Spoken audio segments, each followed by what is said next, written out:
Hello and welcome to Happy Foot, Sad Foot, your LAFC gateway drug and the only LAFC podcast that is not scared of the giant spider in their podcast studio. I'm Travis Helwig.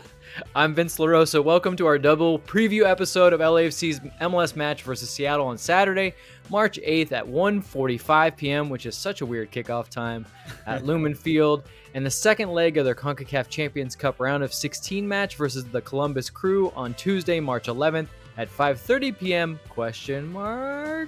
Oh, I'm not supposed to read that, right? 5:30 p.m. At lower.com field. You can watch the Seattle match on MLS Season Pass on Apple TV Plus and Fox, because they love us at Fox, and the Columbus match on FS2. And for both matches, our live post-game call-in show will start 10 minutes after the final whistle at youtube.com/happyfootsadfoot. Later in the show, we'll talk to the hosts of Lobbing Scorchers, or we might play a clip of when Darren went on their live stream. We don't know which one. You'll find out soon. But Lobbing Scorchers are one of our favorite MLS podcasts and the premier Seattle Sounders podcast to preview our match against Seattle this weekend. And of course, we'll discuss all the storylines for this week and make some bets. But first, we talk about how great Darren is. It's time for listener mandated banter. Vince, it is true that I don't know if we've ever done an episode just the two of us. I think we have, but maybe we tried to bury it because it was probably too silly. Because you and I get a little silly. We get silly. Darren is the one that keeps everything on the rails. Well, Darren puts more work into this than all of us, I would say. Let's be honest. Darren is daddy, and we're all a little scared of him. Yes, Darren's daddy. Your stepdaddy, because without you, the knowledge falls apart. Sure. And I'm mommy. I'm having sex with both of you. It's about right. Yeah. Actually, I don't know. Funny. Now that I called Darren daddy, I just thought about like him as the dad that's like always super nice, but like you'd be terrified of him if he really lost his shit. Oh yeah, just like quiet and then just like, yeah, you fucker, throws his book across the room. Rage. Throws his book. I'm trying to read in peace. Where is Darren right now? I didn't even ask. I don't know. I didn't ask either. I'm so used to me being the one missing. This is strange. Right. Yeah, so you're not good at actually understanding that other people could miss things. I'm the same way, though. I should ask questions about other people, I think. Yeah, but it takes so much time, and who can remember all that? Hey, Vince, tell me something I wouldn't necessarily know about you. We're new friends. Give me some new information. I'll ask a question about you. That's hard. That's like right off the top. That's a hard one. An icebreaker, yeah. Yeah. Popcorn to Travis. No, let's skip that completely, and let's just go to what I've been thinking about. I've been thinking about your outfit from yesterday. And I'm just wondering. Very controversial in the comments. No, I loved it. I loved everything about it. I was thinking of ways that we could punch it up a little bit more because, like, look, you had you had the New Balances on, and like that fit with the jeans and the Proud Boy look and the camo cap. But I just feel like maybe we should switch you to some like cowboy boots, some like really hideous ones, some like ostrich ones. Okay. I just feel like that might take it to another level to where people will still hate it, but they'll know you're at least doing something with it. Like it's a bit.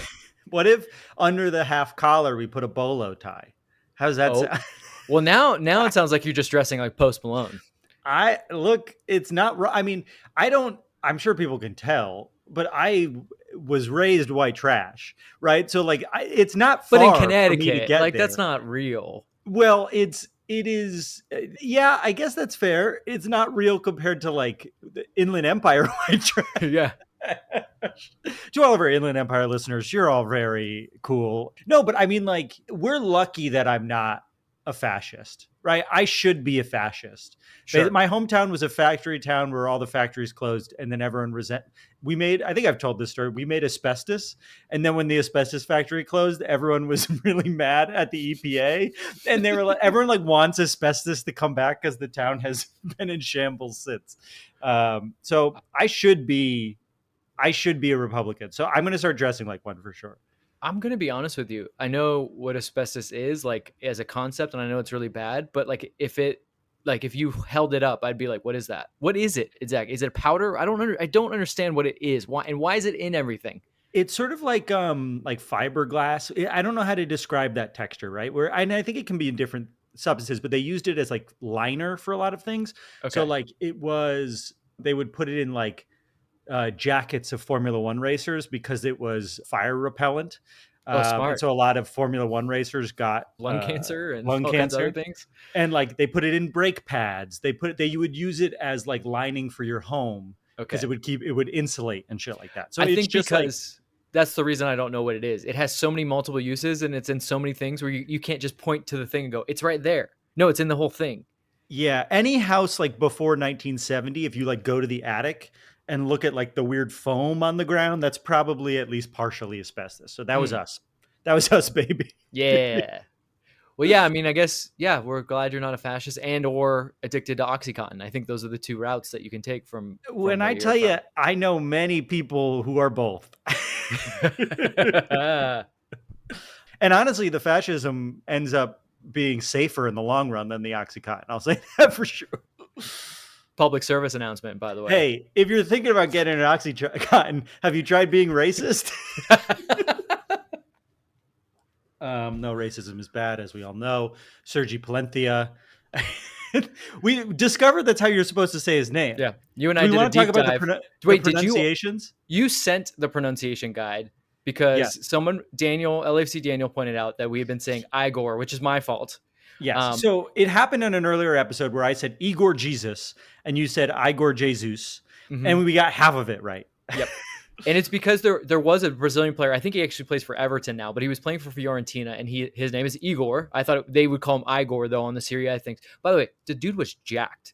Like Hell yeah. he was wearing like a schmedium all the time. Like he clearly had a jersey size that was at least half a size too small.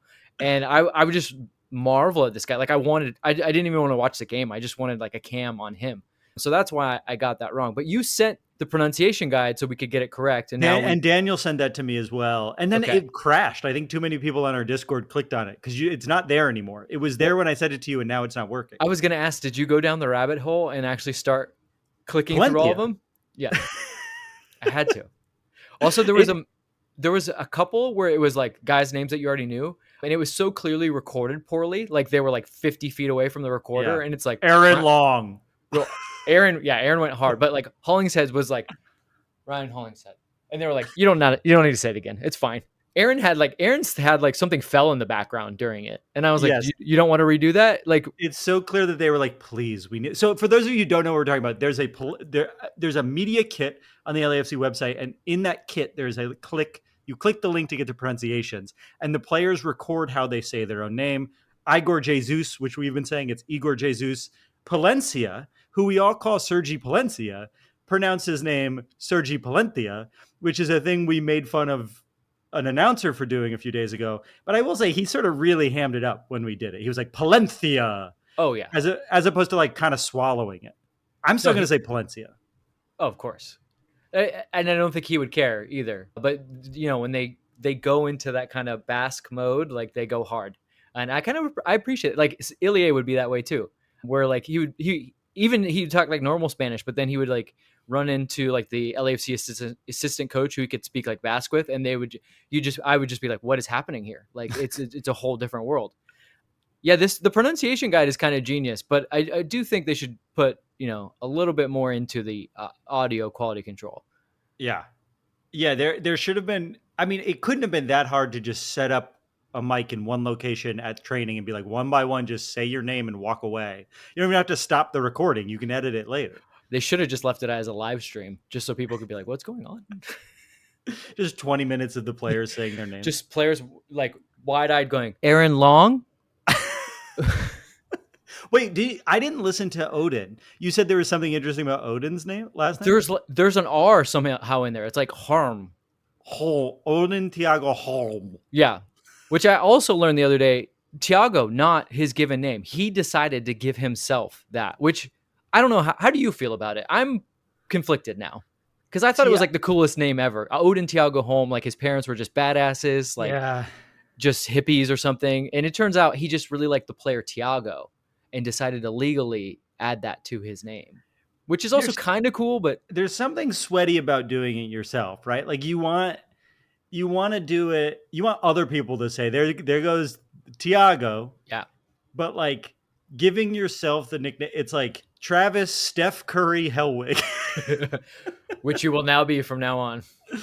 He's not even it's Travis Jalen Brunson Hellwig would be a better name. But I feel like, yeah, that is strange, right? I did a couple of years ago. I had, when I was on Twitter more frequently, I was like, I've never had a nickname. I would love a nickname. So I made a 234 nickname bracket. So I put 234 nicknames down and the internet picked it up and it got pretty popular by the end. And at the end, the final two were Hambone and Tug. And Tug won. So people started calling me Tug for a few years. So on the Discord, I'm Tug Hellwig. Yeah. That's the genesis of both that and then your use of Hambone, which you have, I remember it and as a callback because I always thought it was funny. But every time you bring it up, Darren goes, "What?" And you're like, it was a joke. It was a callback to a joke. And it just goes right over his head. So I'm Tug from now on. I think we discovered Hambone might have racist connotations to Sergi Palentia. So I'm happy that Hambone didn't win. Oh, really? That's the name of my childhood dog. Hey, man. Sorry. I knew he was a racist, actually, deep down inside. Just call him Tug. All right, let's start the show. It's off the rails without Darren already. Okay, sure. So I've never read these before. Okay, that seems like enough banter. Let's start the show. Segment 1, storylines. Darren's not here, so this is a very special edition of the segment where we catch you up on the most important storylines that live beneath the surface of every match so you can enjoy them so much more, this time without having to sit through Darren's self-indulgent introduction. Darren, they're funny. It's our favorite. In a segment we call Storylines.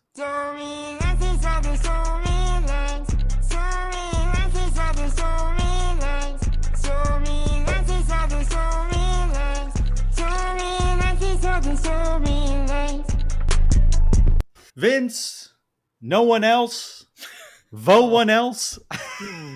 It's sad. I come to you with R.I.P. Darren.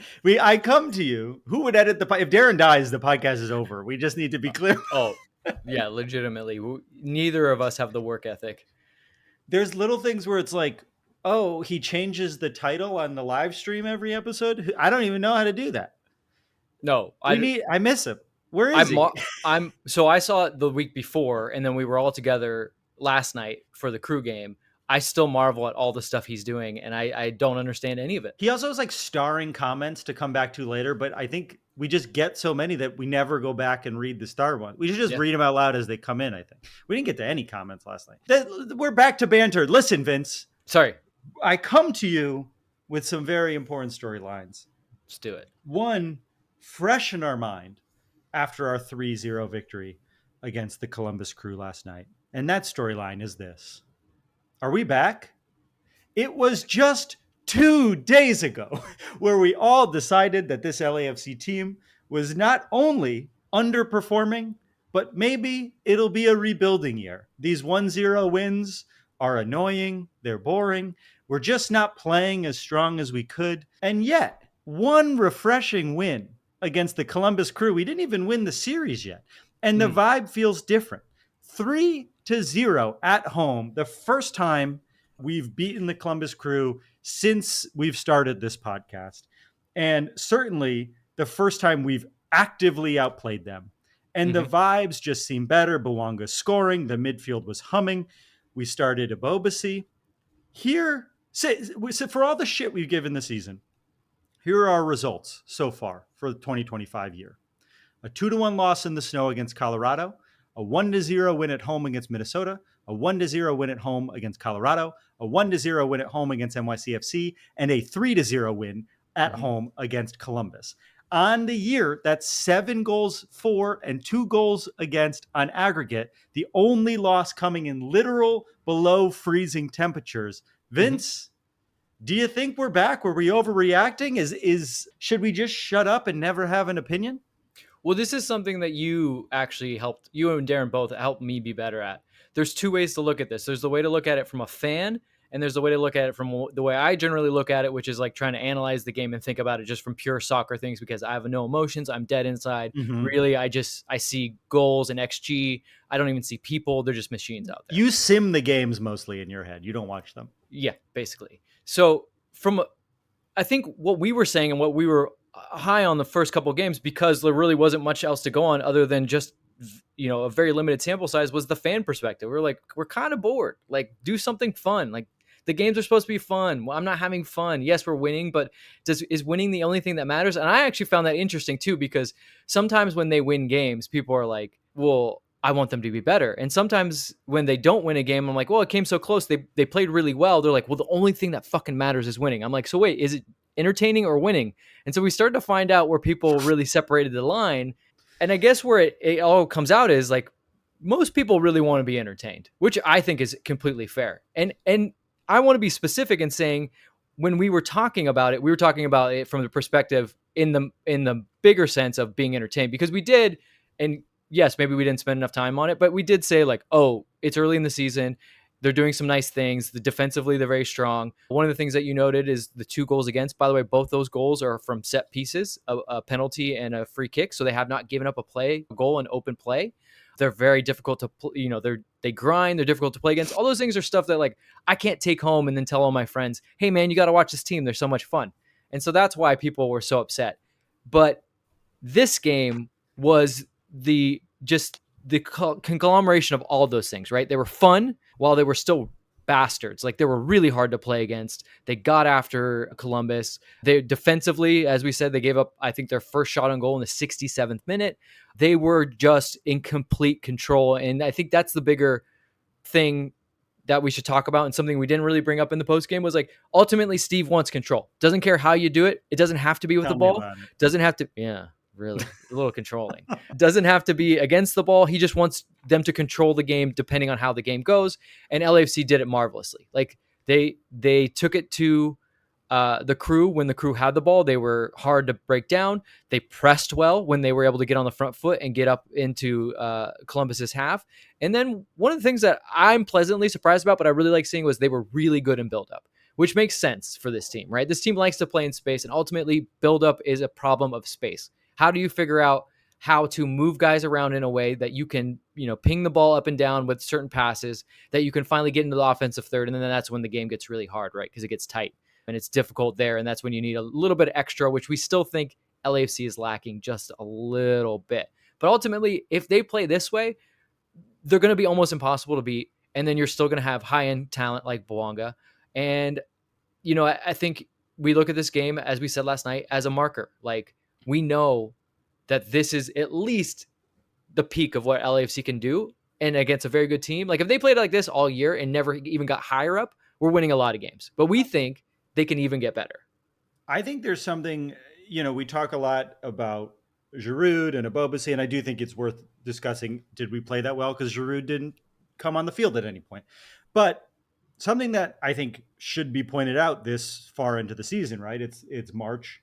We've played how many games? 5 games already. Is this the strongest defense we've seen on this team? Like, we've always been a defensive-minded team under Steve, but like this many clean sheets in a row. We have Hollingshead, Palencia, Marlon, and Long. And then on the bench also, we have Tafari, Yaboa, and the Ukrainian guy whose name I don't remember, Smolinski. That's a pretty solid back line with reserves, right? Like, are we, even if we don't play beautiful offense, which we've seen for the majority of the games this year, we have not, we will make it hard on the other team to score if it's not snowing out.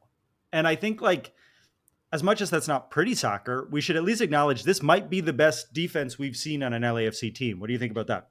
I agree with you. I think this is one of the deepest teams. It maybe is not the deepest, or it's at least close to that 2022 team. I think that 2022 team was not quite as deep, but had maybe more experience because they had a couple more older guys, where this team is skewing a little younger with guys like Martinez on the field, with Igor.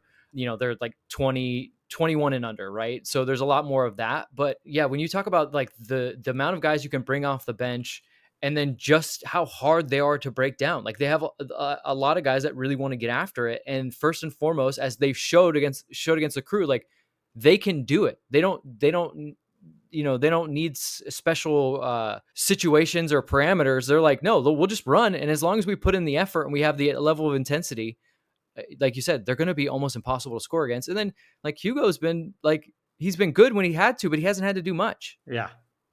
I do want to ask, do you think Abobasi is the starter now? Do you think it's his position? I think it's his job to lose. until further notice. Obviously, there's going to be some rotation that's going to go on with so many games, but he showed you all the things you want to see from him. He was a really good pressing. His hold up play was incredible. There was so many times where he had Nagby just like in his back pocket and managed to wiggle his way out and then play it out to the next man. And also, what I really liked seeing finally was the front three pass to each other. Yes. That's kind of nice. Like Abobasi laying it off to Bawanga, who's then switching it all the way to Martinez. Like now that defenses know, like, oh, if one of them gets the ball, there's a good chance they might pass it to another one. That's another wrinkle. We kind of like that. Yeah, and Martinez almost scored on a Bouanga pass. I also noticed on that really beautiful second goal from Bouanga, and I told you this after the game, I don't think we said it on the show, Bouanga takes so many shots at the near post that the keeper was leaning that way, anticipating him going near post and hard, which he likes to do, which freed up the chip. And it's just such an interesting and smart play from him to be like, oh, he knows what I like to do. Fuck you. Just a beautiful goal. Anything you want to say about Jesus or Delgado, who both of which I think had great games, but it just feels like they're really finally starting to click with the team? Yeah, all the midfielders had great games. What I like about Jesus is he's really coming into his own where like, I told you guys this when he first came. Like I watched some of his scouting and he's playing in Portugal or he's playing in Brazil and he's playing against guys where like he's physically better than them. Right. And so he's getting away with some things where you're like, okay, man. But when you play against grown men, which this league has some fast, really strong grown men, like you're going to have to be a little bit cleaner. And I think we saw in the first couple of games, even in the preseason game, he was like, I can get out of this. And then either barely got out or lost the ball. And we were like, bro, you can't do that. But against the Crew, he was very tidy and very clean on the ball. And there was a lot of good one-touch moments where like he understood that like 2 touches, 3 touches won't do it here. The tempo needs to stay up and I need to get the ball forward. That's something that you don't normally see with a 6 of his age. And then Delgado's he's a do-all guy. Like he just does everything. And when he's doing it well, he clicks and he really does what one of the complaints we had in a couple games was like, how are we stitching the two together? How are we stitching midfield and our defense together? And Delgado seems to be that guy that really stitches it together. But on top of it, the dude can play a pass like every once in a while. He can really play that out ball to Bouanga, which means Bouanga doesn't have to come back to get the ball. He can run ahead of the defense, which is something we really want to see more of. With Bouanga on the run in space is almost impossible. Bouanga with the ball at his feet, and then 3 guys can show up, and then he gets to move. Still hard to defend, but it's just a much different proposition for defenses. So the depth that we've just talked about for the last 10 minutes brings us to the second storyline of the match, or of the week, which is this. Will we see the debut of our new Turkish forward, whose name I am not even going to try? Under? Are we saying Under? Yeah, we need to get he's not on the pronunciation guide yet. He hasn't arrived yet. Cenk Under. What's his first? I don't even. Cengiz? Yeah. I'll just say Under. Under posted a photo of himself on a plane to Los Angeles. Tom Bogert reported that he cleared his visas and will report to training this week. A man at the stadium told me that he will make his debut this week, or they're hoping that he makes his debut this week. Again, that's just a man at the stadium, but he's been right before. So what I'm curious about is, one, do you think there's a chance we'll see him? He probably won't start, obviously, but do you think there's a chance we'll see him in either game, and which one? And two, what changes for that Ordaz-Martinez fight, or even for Giroud, now that we have another DP, a guy who is, by all accounts, of going to be a very good player in Major League Soccer? I mean, Steve, after the game, as much as he liked that Ordaz scored, wasn't super high on him, right? He was like, I think, and then he hedged a little bit. At first he was like, he didn't do anything right. And then he said he was sloppy, which he was. Like he had a few passes that weren't very good, that were easy passes he should have made. And he said he was kind of indecisive, which the Ordaz that we had seen the 2 games before, he was like, I'm going to get the ball. I'm going to run it, guys. I don't care what's going to happen. I'm going to make shit happen. And I think that's why Steve was a little upset. But for Martinez and Ordaz, like that's another competition. And that's what I've always said about guys coming up through the academy. And I know we all really want that academy star, and I do too.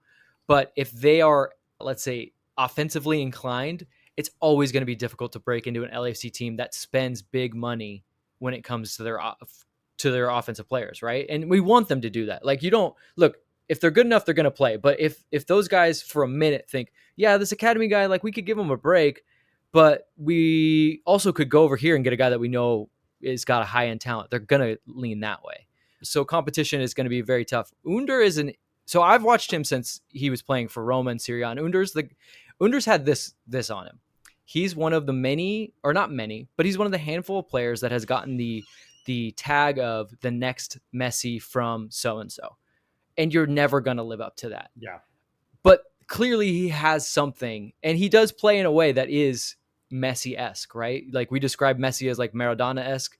Like he's left-footed, plays on the right side. He likes to cut. He likes to start in from the half space. He's creative. He's a dribbler. He can score. He can hit set pieces. Like he's a do-all guy. Like he's a high-level talent. He just never really found a place that he fit in for long enough to become that like superstar. And then again, who is the next Messi? Like it's not fair, right? Like no one is going to be the next Messi. So I have high hopes for him if he can get fit. I mean, he hasn't played much for Fenerbahce because he's been not, Jose Mourinho doesn't like that type of player. He does not afford luxury players. He's what we call a luxury player, right? He kind of gets to do whatever he wants because he's so creative.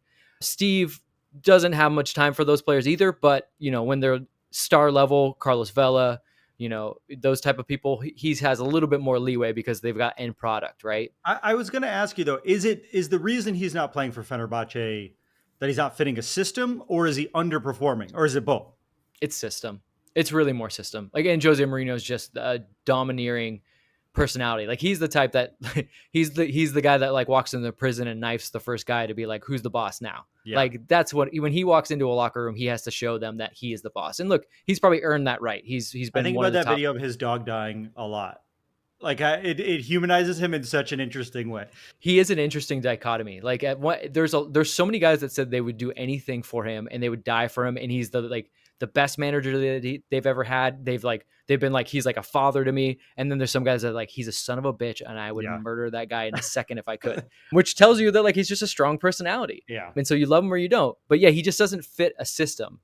But I will say this to kind of roundabout way answering your question though, because he's kind of a guy that like, honestly, he's going to learn the system, but for the most part, you're just saying like, be you, like go out there and be you. If he's fit, there is a chance. I wouldn't be surprised if like he goes to Seattle and Steve goes like, well, let's get you into an MLS match. Let's get you some 10 minutes on the field just so you understand kind of what the pace is and what's going on.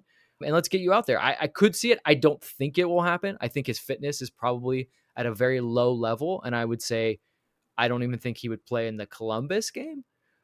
But if there is any kind of hope for it, it's because he is that type of player. And he plays in a position where like, you're not too worried. He's not a center back where you're like, okay, you need to know what you're doing if we put you out there. Yeah. And something I do want to clarify on him, because I think people don't know this. This most likely is a signing for Champions League. He'll be gone in the summer, right? So there's from what I understand, and this is me just projecting and I don't have any inside information. Mm-hmm. We have a loan until summer. His buy option after that, or whatever it's called, the price that they are asking for him is around $25 million. Not only that, he would take our final DP slot, which all signs point to us wanting Antoine Griezmann to be in that slot. Do you think there's a world in which we could find a way to get him into a DP slot? No, right? We'd have to then trade Giroud like we talked about. Like, what does it look like this summer if this guy plays incredibly? Let's start with this. Like, Griezmann is not a sure thing. Yeah. He's playing very well at Atletico Madrid. Yes, he said he wants to come to MLS, but like, you got to remember the man loves that club. There is a world in which he says like, I can't leave them. They want me to stay. They ask him to stay. They say, hey, we know you want to go, but please come on. Like, the Vela connection's gone. The Giroud is not doing well. It's like the little things that we were holding on to last year seem to be fading away from the connections to the club. And I'm not saying this to say that means Under is staying. I would say there's no chance LAFC pays $25 million for him. There's nothing he could do. I mean, within reason. Like, look, if he showed up and scored 100 goals in 6 months, sure, then you're like, maybe $25 million's worth it. But like, then you're even looking at it and going like, well, wait, is he? If we get him for $25 million, is he still going to score 100 goals after that? No, it's just there's just nothing. It just doesn't economically make sense. Yeah. However, that number is just a number, right? Like, it's not set in stone. That's that's Fenerbahce saying like, look, this guy still is valued by us. We want him to get some playing time. He's now in the shop window. He goes to MLS. He does well. European squads, hey, this is the number. It's a negotiating tactic from them. But I would say definitively 25 million will never be paid by LAFC for a player like that. Because honestly, 25 million, you go to Atletico and go like, we want Griezmann, here's 25 million. They're like, hey, Antoine, actually, we love you, but 25 million is a lot and your wages are coming off our books. Like, we're sending you out of here. And they wouldn't do that even for Griezmann. It just does not fiscally make sense. But you're right. They've protected themselves and kept their options open. Similar to what we talked about with Marlon, like 6 months with the team option for Marlon, like, and in a time when a lot of European talent comes on board. So they have options. I think there's a chance he could play well enough and they could buy him because Griezmann's not coming, but the number is going to be way lower. But I think what it's going to take is him playing really well and him really, really wanting to be here, with the side note being Griezmann's not coming. I think I've seen a lot of people confused about the DP slot usage and who this guy is and how he will fit in. And I just want to make sure people listening understand there's a very good chance he's gone by September. And we just need to be, whether he plays great or terrible, that's most likely the window he is here with LAFC. So don't buy a kit with his name on it. And that brings us to our final storyline of the match. We talked about our team, our depth, our starting front line, our midfield, our back line, even our goalkeeper. Yeah, we've talked about our team, Vince. But I want to know the most important storyline of the week, which is this. Will we finally get revenge on our two biggest losses from 2024? This week, not only do we see Seattle in Seattle after losing to them in the MLS Cup playoffs on a fluke own goal from Chanot and then some bullshit from a Lego-looking man in extra time, but we also have a chance to slay the dragon that is the Columbus Crew. Columbus, once again, a city-themed town where all the alcohol has milk in it. These are two teams. I would say Seattle, we've had their number for a while. They finally were able to beat us in the playoffs in not convincing fashion. They then went on to lose to the LA Galaxy in the next round. Columbus has dominated us year after year. They've been probably the most terrifying team in Major League Soccer to us. We just handed them a 3-0 loss at home. Let's start with Seattle first, because we just saw Columbus. What's different about the Seattle team this year? How scared should we be? We're going to talk to the Lobbing Scorchers, but how are you feeling about Seattle, Vince? And after that, I'll ask you about Columbus. Unlike a lot of people, I actually like the moves that they made. Like, I like Jesus Ferreira. I like getting Paul Arriola. Like, what they did was they did what LAFC has done, and they've done too. They went out and they got guys that are proven talents. And basically what they did was they raised the floor of the squad, maybe didn't raise the ceiling too high. But look, they went to the Western Conference Finals last year. So a little bit more and they could be in the final against Red Bull, right? So they're probably just looking at it and going, we just got to add a little bit. And I think that they did, and they added good talent. But they're also very much getting older in certain areas. The midfield's getting older. I think, João Paulo hasn't played much. I don't think he is going to play much, but like Christian Roldan, I don't know how much longer he can really play as that like all action guy covering a lot of ground. Their defense seems to be a little bit creakier than before as it's getting a little bit older. So it's a long way of saying like they've gotten a little bit better, but they're basically the same as at the same time, where they're like really hard to beat. They're pretty good, but they also lack like a real dynamic, true high-end talent. I mean, they have Pedro de la Vega and they want him to be that guy, but he's just not yet. And so until further notice, like they're right in like the Seattle wheelhouse where they're like, you hate them because they're just so difficult to beat and they're always kind of hanging around, and they'll make like a run and they'll get in the playoffs. They'll probably get like third in the conference because they always do. And then you'll hate to play them in the playoffs because Brian Schmetzer sets them up in a way and they all believe in each other and they're a team. But that doesn't mean that LAFC can't go there, even with the Columbus game looming, and possibly snatch some points, because they've done stuff like that before. Like, we've definitely gone to Seattle, let them think that they've run the entire game and then just smash and grab. And I could see, I think this game is ripe for LAFC to go back to that 3-4-3. I think maybe that New York NYCFC game was a little bit of a precursor and a curtain raiser to see like what do we look like when we play in a 3-4-3? Well, I'll tell you what we look like. We seem very static offensively, but man, it's almost impossible to get shots in the box and get numbers in the box. And that's Seattle likes to get numbers in the box, and they like to put shots up. So I think, and it's also a way in which you don't seem like you expel a lot of energy. And I feel like you got to look till Tuesday and understand, like, it's still going to take another gargantuan amount of energy to beat the Crew, or even to get like a 0-0, right? Like you're going to have to put a lot of energy in. So I think Steve's looking at it and is like, do I sacrifice one or the other, or is there a way in which I can have both? And I think if he goes 3-4-3, that's maybe him saying, look, I'll get at least a point out of this, or I'll have a chance at snatching 3, but then I'll have my legs and I'll switch back to that 4-3-3 and we'll get after it like we did at home. That was going to be my question. It's almost definitely going to be a rotation game as we focus on Tuesday, right? Like we're probably going to see the Yeboah Tafari lineup, and we will maybe even see some of the lower new academy players that came in, so that we could gear up for Tuesday. Because even though we're up 3-0 on aggregate against the Crew, playing at lower.com field, as we all know, terrifying. Also, they have beaten us 5-1 in the past. We know that they can put on goals. So aggregate scoring, if you're a gateway drug person, all it means is you take the two games, you add the scores together. The tiebreaker is away goals, so it is valuable to score away. Columbus did not score away.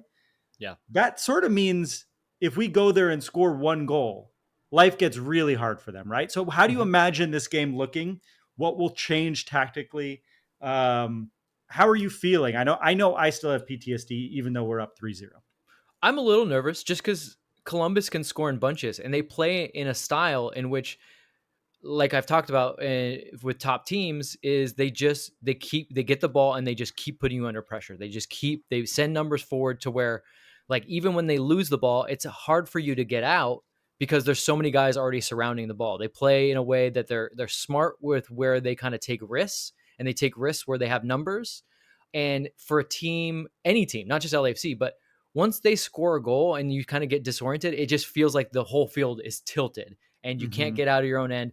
That's what LAFC was probably the most impressive at, was, like I said, building out of the back and making sure that when they had the ball, they didn't give it up cheaply. But if you get Columbus in a mode where they're scoring goals and you're losing the ball and you can't hold possession, it's going to be a long, long night. And so that's why I think you're right to be still a little weary of this team, because there is a world in which they could score 3 goals. And then even look, they score 2 goals. You're like, oh shit. Like, what do we do? We go down early. There's a panic that comes over, right? Like if they score early, everyone's shaking, because 3 goals is, if let's say they score in the first 10 minutes, 2 goals in 80 minutes, very doable for a team like Columbus. Yeah, I think we'll learn a lot. I think that's, so obviously we'll learn the result, but I think we'll learn a lot about this team, because there's going to be some adversity in this game one way or the other, whether it's, hey, we gutted it out and we made it through an early goal, or to your point, maybe they just go in there and they prove to us, hey, we're ruthless. We got an early goal and we just punch these guys in the mouth and we continue to punch them. And that's something that we'll learn about this team. I think one way or another, we'll learn something big about this team. I mean, we were upset about the team last week. Then we won 3-0. We're saying, are we back this week? It seems like we're setting ourselves up. We're still pissed. Yeah, wait, no, we hate this team. Well, don't worry. Think about it. Travis, don't worry. We still got the Seattle post game. We all know that one, like, look, I want to win that game, but I think Tuesday, we all understand, is really the most important game.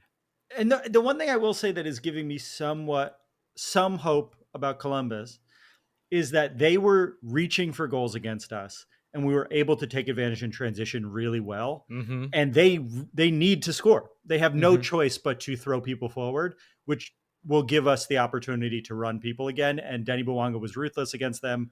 We saw a great connection between Delgado and Bouanga a few times where he went over the top of everyone and found him like right at his feet in really beautiful ways. So I just feel like I'm optimistic because we're up 3-0. But if there was one team in this league, maybe this or Columbus or Miami, right? 3-0 doesn't feel like that big of a lead. It does feel like a light bulb went off and they figured something out. Like, I think this was the game plan when they lost 5-1. And I know people might clown me for this. Like, we fucking lost 5-1. What are you going to take from that game? for long stretches of the game early, like we were playing well, but they just couldn't manage to punish Columbus. Like they couldn't get the ball deep and they couldn't get shots off. Whereas in this game, they were playing well. They were defending deep at times, but then when they would get the ball, they were able to hold on to it, like I said, and they were able to punish Columbus, or at the very least, get the ball, end the play, and end the offensive possession where the ball's out of play, and then press them off the goal kick because they're not going to go long. And so that, I think those are big moments. So I would look to those two things. And if LAFC is doing that well, it's probably going to be a good game. If they're not able to get out of their own end and they're giving the ball away cheaply, it's going to be a long night. The press off the goal kick I thought was really funny because it would just be like the guy would be next to him and they'd be like, we know what's about to happen. Just do it so we can sprint at him. Yeah. Well, those are our storylines for what will be a very consequential week in the psyche of LAFC fans. When we come back, we're going to roast the fucking shit out of the Lobbing Scorchers up in Seattle.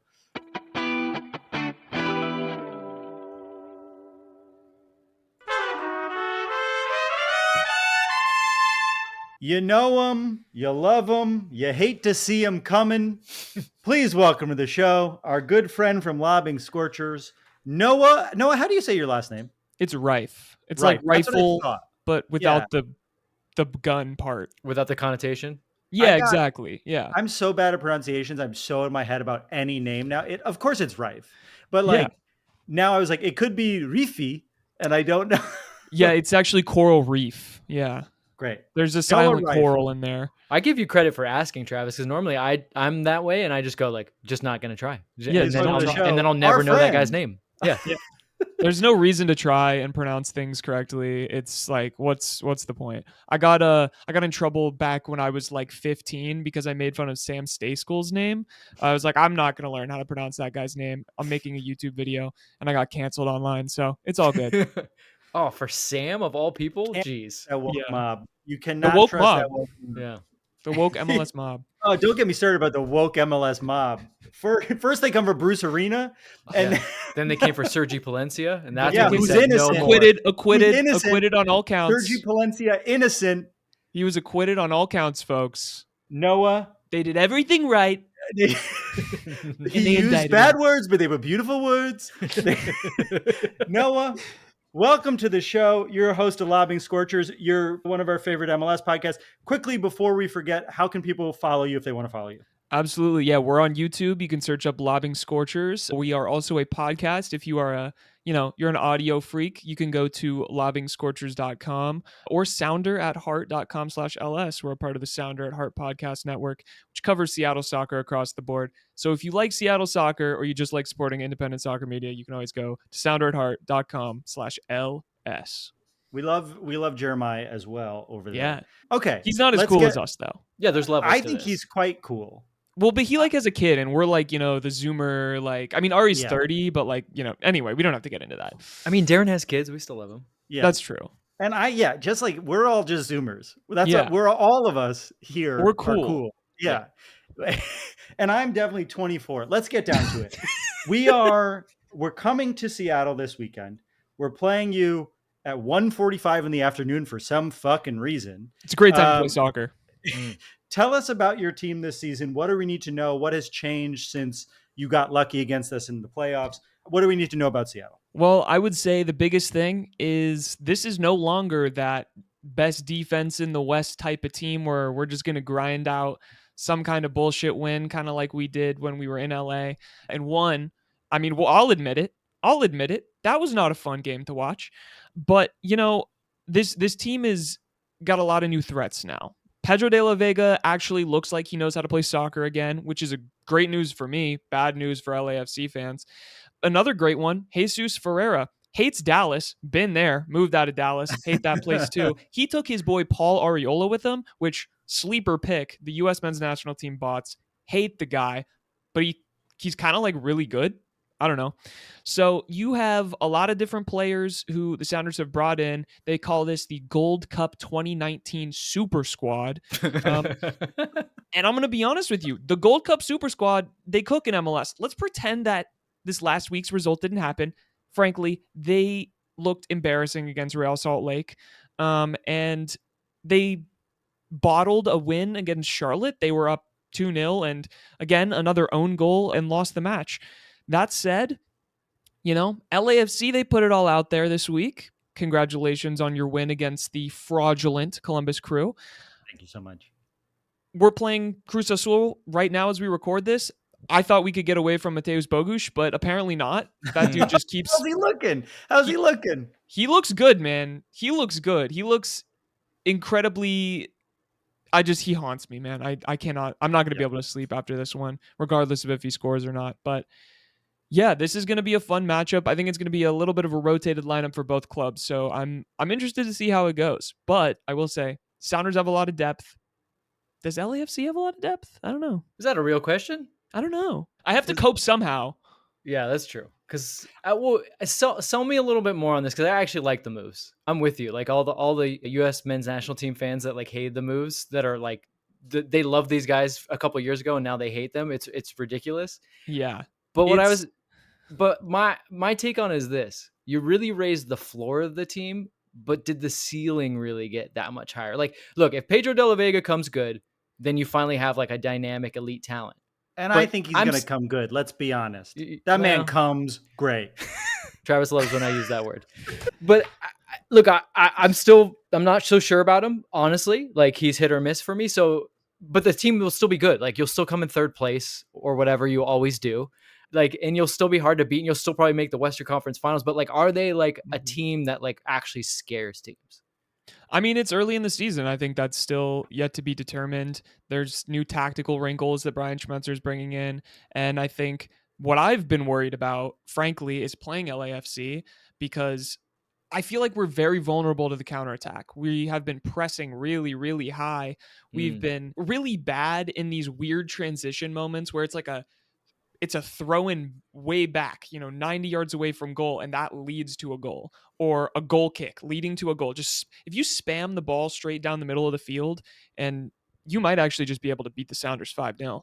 But there's definitely some weak spots. But talking about the floor is definitely raised. Is the ceiling raised?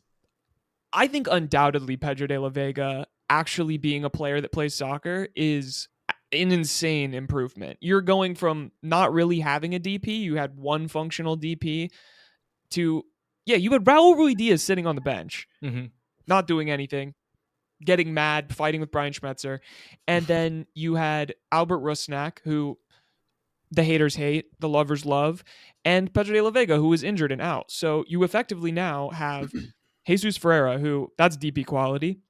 Pedro de la Vega, that's DP quality. Jordan Morris has been playing like a DP. He's one goal away from breaking the all-time scoring record for the Sounders in all competitions. He's been playing well. And I do think that the ceiling has been raised, just not with acquisitions, just getting healthy and getting people to settle in. It's funny to think about this game where we're both going to be playing rotated rosters, because our rotated roster has Olivier Giroud starting. Yeah, but he's ass. Yeah, he is bad. Like, we're all on board with him being bad at this point.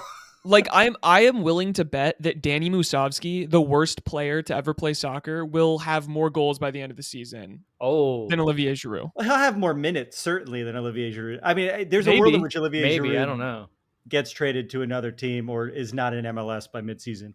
Listen, he's going to cook in the French second division. I have a question, and it is, what is your fan base feeling about LAFC at the moment? Because for most of our relationship as two podcasts, you guys were terrified of LAFC. We were this specter that haunted you. We were Kendrick Lamar to your Drake. I don't want to be Drake. Well, you're close to Canada, so you're more Drake than us. No. He's got you. But obviously, you took us down in the playoffs, as you've done many times before in our home.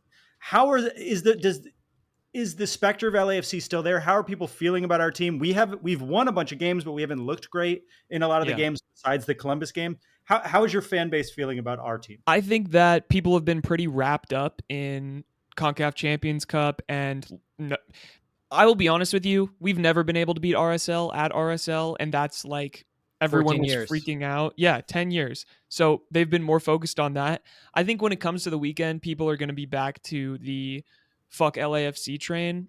The rivalry's there, folks. Yeah. Like, I'm sorry. I I love the Portland-Seattle rivalry, but to me, and I've said it on here and I've said it on my podcast, this is a way bigger rivalry with two opponents that are actually good at soccer. And I want to beat LAFC more than anything, because we are being talked about as the best in the West. I don't know if I believe it, but beating you in a regular season match, which apparently is impossible, at Lumen Field would mean the world to me. I think people are stoked for it. I think people are rightfully going to show up, and it's going to be a good atmosphere. Beating a rival is one thing. Like, it doesn't matter where they are in the table, but yet, as you pointed out, a lot of teams are saying that they think Seattle is probably the best team in the West. Where do you see these two teams? Like, is it LAFC's and Seattle's to lose this season? Yeah, I think so. I mean, apparently it's the Caps to lose right now, which they did that last season too, which was a good bit. I think, yeah, I mean, LAFC has looked a little weak, but again, this is the beginning of the season. People are jumping to all of these conclusions. Seattle could play great and then fall off a cliff. I mean, we saw this in 2022. If they make a deep Champions League run, they didn't even make the playoffs in 2022 after winning Champions League. So I think the fact that there's so much schedule congestion for them, and while absolutely they have a lot of depth, rotating rosters it's brutal in MLS, especially when you're playing a first choice 11. I don't know who's going to win the West. I feel like LAFC has a better shot than Seattle, just based on schedule congestion, frankly. Well, I have a feeling we'll see on our post game after the show regardless, unless there's a loss, in which case you might cower in fear.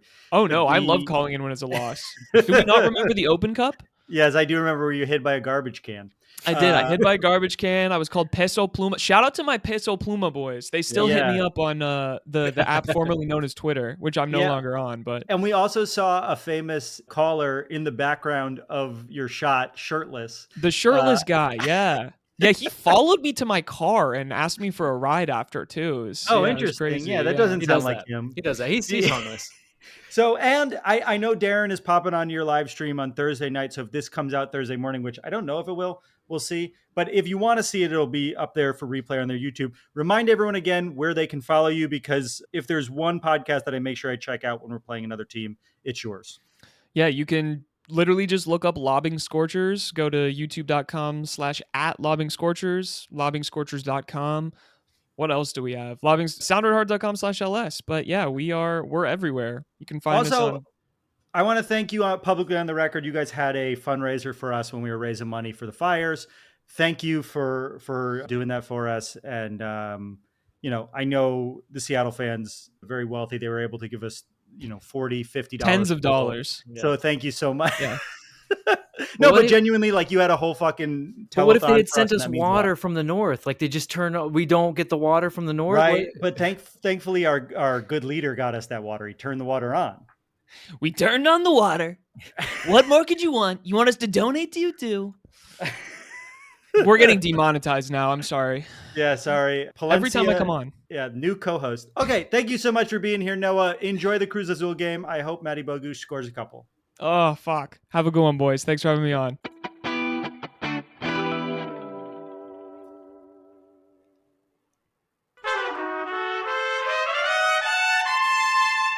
And we're back. Now it's time for a segment we call Bet It and Forget It. Bet It and Forget It.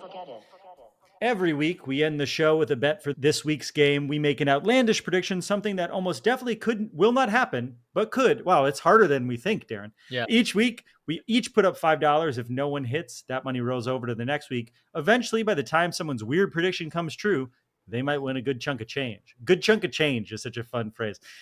None of our bets hit last week, so the pool for this week is now $30. Now, Darren is going to send in a bet.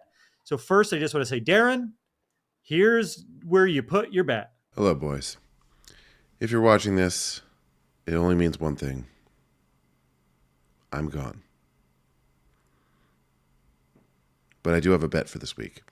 And that is Olivier Giroud, who does still exist and is still here with us, unlike me, will have 2 set-piece goals over the course of the 2 matches. And by that I mean goals off of a set piece. Either he is the one taking the free kick or scoring the goal as a result of the free kick. You can keep me honest on it.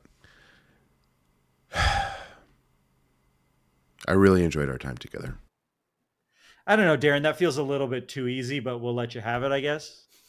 That has been it's funny the amount of people that are like, how dare you let Darren have an easy bet? We're like, it's still a bet. Like, I will say early on, we used to do much more outlandish stuff, and now we're like being more grounded. So I'm going to do something outlandish today because Darren said something in the post game that I thought was interesting, which is that Ryan Hollingshead had 2 opportunities for a bicycle kick goal and didn't take either. So I'm going to say if Ryan Hollingshead listened, he's going to risk it all and he's going to score a bicycle kick goal this week. oh, wow. Okay. So not only a Hollingshead goal, we're getting a Hollingshead bicycle kick goal.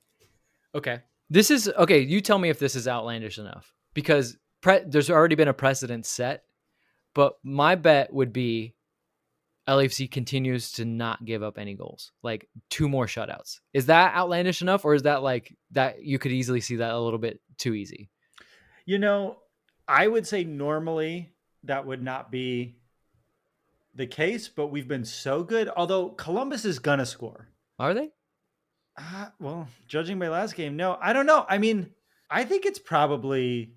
I think that's outlandish. We're going to Seattle playing it on turf. Mm-hmm. Then we're going to Columbus. Yeah, and I'm saying both games. They have both to get a shutout in both games, clean sheets. I'm cool with that. I think that's outlandish enough. My bet is much more outlandish, but I do think it's outlandish enough. Well, I'm still waiting for you to have one that's like really crazy. You used to have like people running on the field and like killing each other. And I'm waiting for that one. The Falcon would attack someone. Yeah, we're waiting for that. Or like a celebrity would show up, which no one would ever think that celebrity would be there. And then not only would they show up, but they would actually also like walk onto the field for some reason. It would be like Anthony Edwards shows up and he's in Minnesota gear, but he showed up in Atlanta gear this week. I don't know why. Is he from Atlanta? He was wearing Atlanta United gear. Okay. So those are our 3 bets, 2 really good bets, 1 really stupid one from Darren. We shall see. That's our show. Wow, I'm a little bit nervous for this week now. Our theme music is done by the insane team of James Valentine, Nate Walcott, and Louis Palmer. You can subscribe to our YouTube channel where we're now over 900 and we're trying to get to 1,000 over at youtube.com/@happyfootsadfoot. Please review us on Apple Podcasts and Spotify. If you haven't, that really genuinely helps people find the show. Follow us all the places. If you made it this far into the episode, if you're one of our new listeners, and we've got quite a few new listeners lately, and you want to show your support, let us keep breaking even on the show, consider becoming a friend of the foot over at patreon.com/happyfootsadfoot. We have a Patreon only Discord that is popping off 24 hours a day. Every home game or every game, people are chatting in there. We're getting transfer news first. We're talking about other games. It's a fun place to be. So if you want to join the Discord, I try to leave a comment once a week. Vince, the elusive Vince LaRosa. There's often conversations about Vince not being in the Discord. Which I want you guys to have that. So you don't want me in there. I want you to have a space to talk about me. And I think Jeff Talk just joined. So if you want to yell at Jeff Talk, you can do it over at patreon.com/happyfootsadfoot or pick up some merch over at happyfootsadfootpod.com, like my beautiful hat that everyone likes so much. Any support really goes a long way to keeping this show growing and the community, keeping the show going. And the community growing. We got to tighten this because it's the same every week. Thanks again, and we'll see you on the live stream, baby. I love you. Bye. Come on, Darren's not here. Can't. Not even with one. Well, he doesn't need to know that you said it for me. He's gonna know. He doesn't. Look, this is our little secret, Vince. Well, we say a lot of things off the microphone that you and I have secrets about. Okay, when I press stop, will you say I love you to me? I don't trust you, actually.